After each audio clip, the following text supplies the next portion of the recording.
هواي نسمع ثرثرة بهاي الايام، هيكلة وتفليش واسماء وجرد، ونسمع زماط وحكي ونزع السلاح، وواحد يفك باب والاخر يسد، وقالوا المحور تفلش كله نار، والفصائل رايحه ولا ما ترد.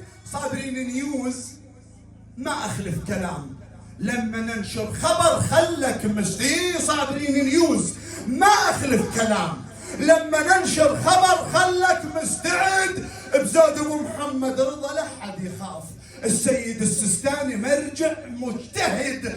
خل اقلكم شغله واحده على رقبتي على رقبتي، خل اقلكم شغله واحده من الاخير، وبعد ما يحتاج يحجون الولد تشكل فتوى الحشد من الامام، وبس ابو محمد رضا يفش الحشد، وبس ابو محمد رضا يفش الحشد. والسلام عليكم ورحمه الله وبركاته.